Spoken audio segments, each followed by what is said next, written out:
हाँ। मैं लक्ष्मण सिंह लापोड़िया से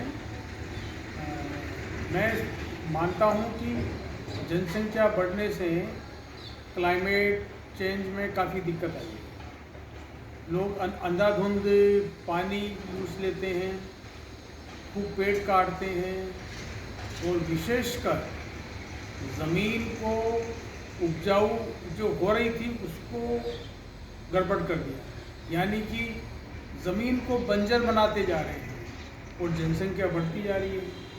तो दोनों बड़ा विरोधाभास है। जनसंख्या का बढ़ना, ज़मीन का खराब होना, पानी का कम होना, ये सारी समस्याएं हैं जोरदार। तो कैसे इजाद पाएंगे हम इन चीज़ों से कि हमारा जो है देश अच्छा हो या क्लाइमेट अच्छा हो या इकोसिस्टम अच्छा हो, ये कैसे होगा?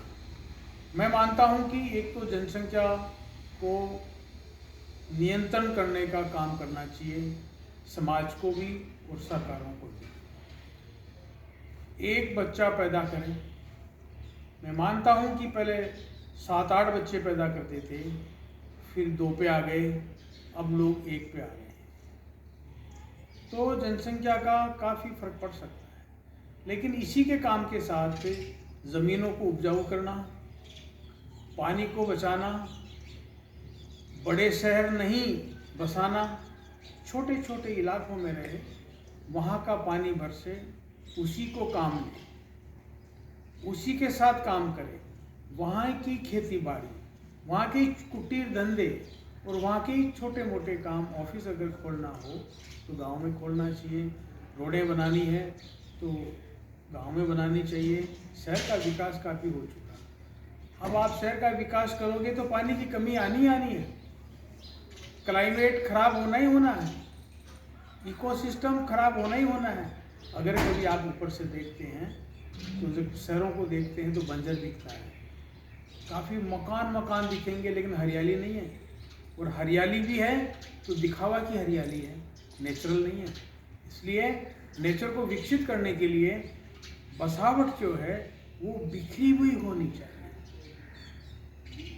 छोटे छोटे गांव हो, वहाँ की बारिश, वहाँ के धंधे, वहाँ के कामकाज, उसी को संभालना चाहिए। मिट्टी, पानी और पर्यावरण को संभाल लिया तो वहाँ के बच्चे भी मजबूत और बहादुर होते, कामयाब होते।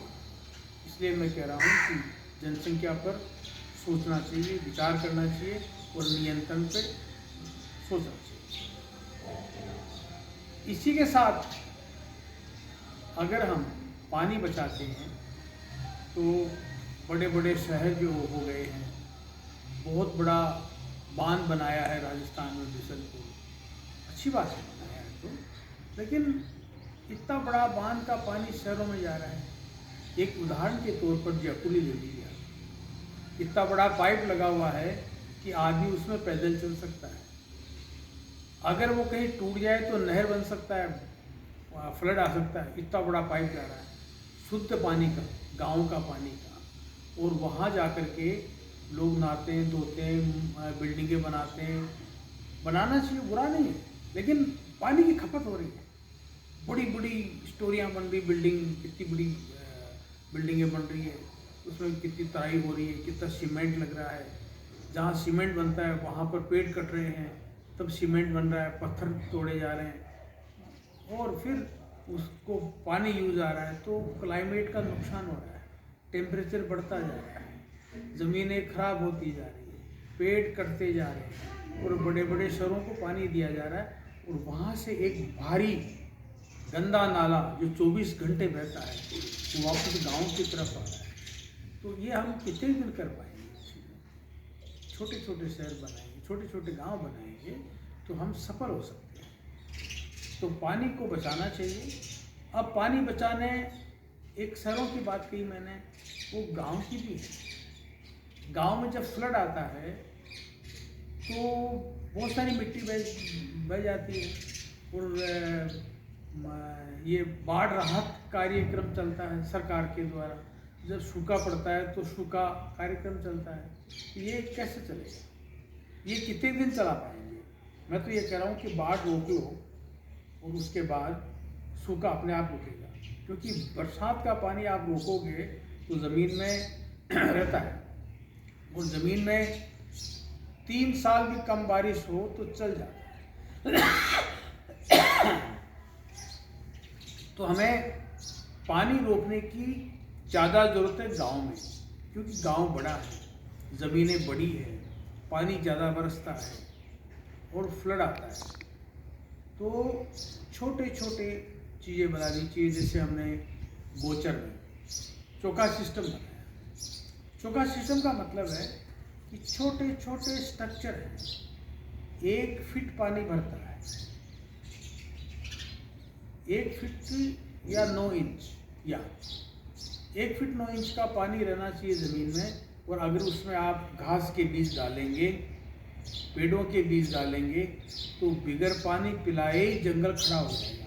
हमने किया है, चौका सिस्टम इसी को कहते हैं। और वो छोटे छोटे स्ट्रक्चरों का ओवरफ्लो छोटे तालाबों की तरफ है, जिसको नाडी बोलते हैं।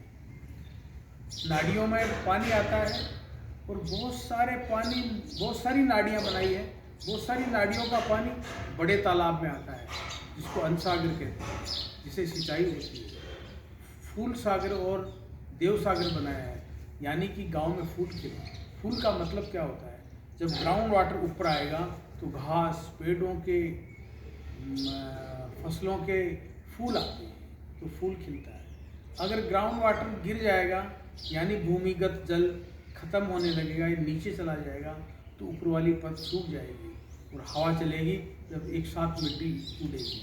वो मिट्टी इतनी उड़ती है कि आपके डेजर्ट दिल्ली तक फैल रहा है, क्योंकि पेड़ कट रहे हैं और हरियाली नहीं है, तो हवा के साथ मिट्टी उड़ रही है।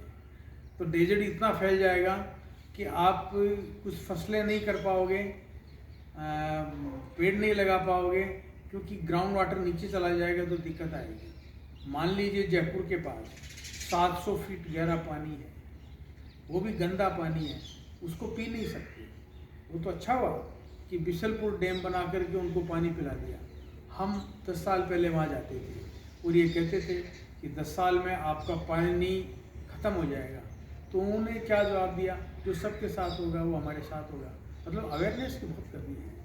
हमारे तब पानी कम था, तो हमने छोटी छोटी नालियाँ बनाई, चौका सिस्टम बनाया, बड़े तालाब बनाए, और एक उसके साथ समाज की संस्कृति विकसित की कि 1 तालाब सिंचाई के लिए रखिए, 2 तालाब ज़मीनगत पानी के लिए रखिए, ग्राउंड वाटर के लिए।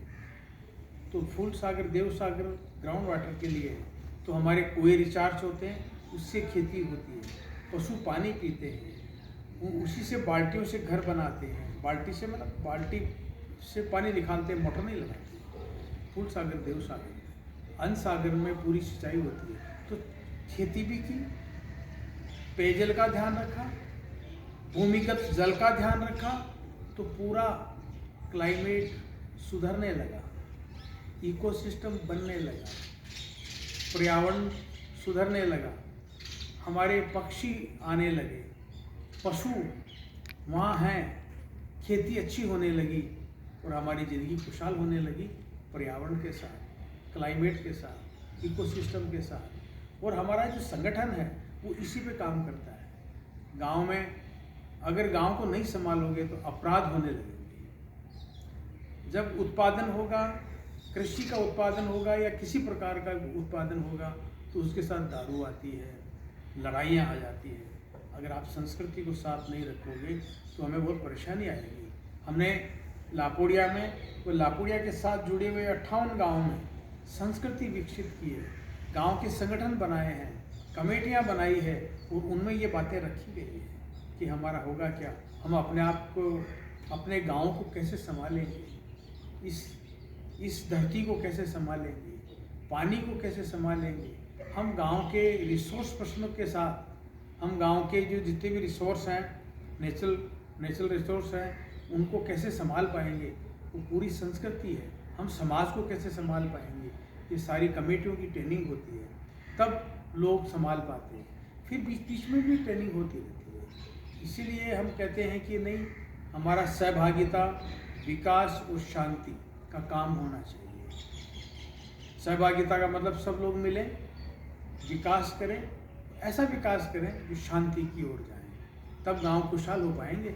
हमने 58 गांवों को खुशहाल किया है, वहाँ लोग आते हैं, देखते हैं, हमारे रिश्तेदार, गांव के रिश्तेदार आते हैं, तो फिर वहाँ जाने, अपने गांव जाकर के काम करने की कोशिश करते हैं। कुछ दूसरे स्टेट के भी लोग आते हैं और विदेश के लोग भी आते हैं, वो भी देखते हैं। और हमने जगह जगह बोर्ड लगा रखा है, जो देखा वो वहाँ जाकर के वहाँ के अनुरूप, वहाँ की स्थिति परिस्थिति को देख करके वहाँ काम करें। इसलिए पूरे देश में काम करने की ज़रूरत है, और ये नहीं कि सरकारें ही करें, नहीं, समाज और सरकारें मिल के करें, तब हम विकास कर पाएंगे।